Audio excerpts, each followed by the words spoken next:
He llegado a Moscú, la capital de la Federación de Rusia, en pleno otoño, y con un ambiente geopolítico tenso entre los conflictos del país anfitrión con Ucrania y con un bloqueo económico que me imposibilitaba usar mis ahorros y créditos inmediatos ante cualquier eventualidad inesperada. La odisea no fue fácil, ya que tuve que planificar y coordinar los vuelos desde Cancún a Estambul, luego a Moscú y finalmente Ufua, guardiando los montes Urales. Agradezco el apoyo de mi empresa, familia y amistades, pilares importantes en el estado de ánimo ante unas vacaciones inciertas, pero principalmente a mi novia, quien me apoyó con la visa privada y la compra de los boletos aéreos dentro de Rusia.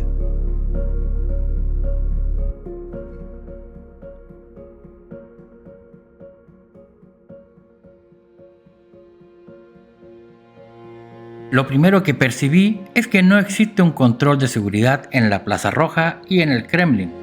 Es como si no ocurriese nada y el bloqueo económico no les impacta.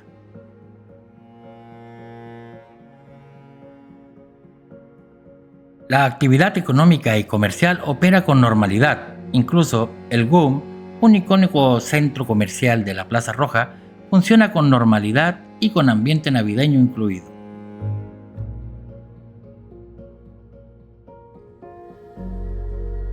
Esta burbuja roja les permite montar su tradicional pista de hielo en la Plaza Roja, que por cierto, es una de las más grandes del mundo en época invernal.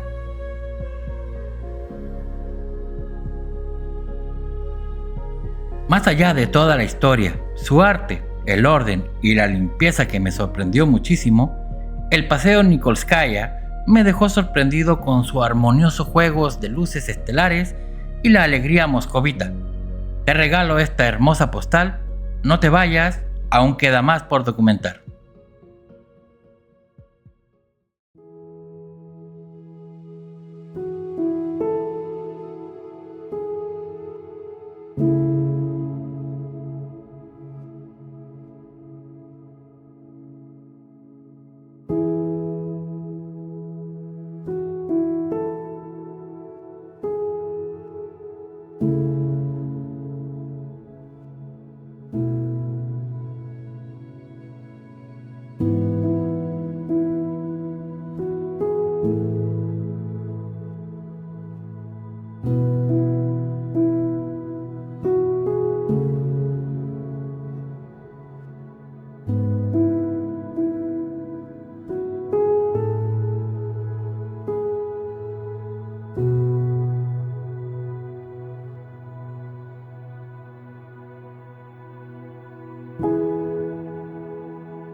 A más de 1500 kilómetros desde Moscú, en los confines de Europa con Asia, en Ufa tampoco existe un ambiente de un país bloqueado con el occidente y nadie habla del conflicto con Ucrania, o quizás lo evitan muy bien.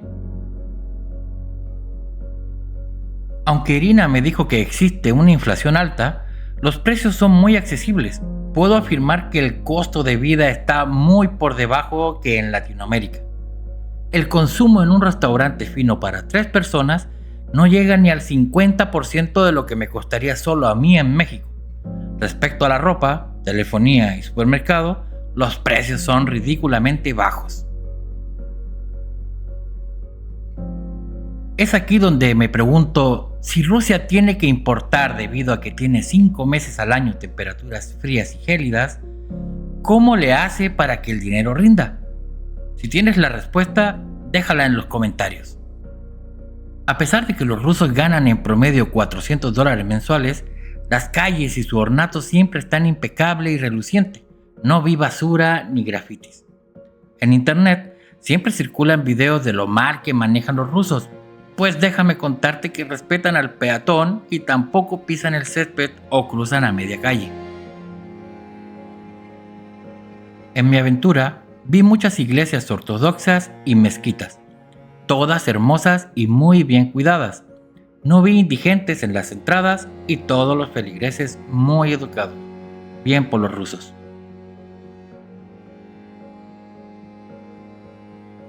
Rusia crea y mantiene amplios espacios recreativos al aire libre. En mi recorrido siempre vi familias completas jugando en un ambiente sano, libre de pandillas y suciedad. Desconozco si en este país los niños se las pasan encerrados debido a la comodidad de los padres. Por si piensas que hay delincuencia, no la percibí ni sentí miedo.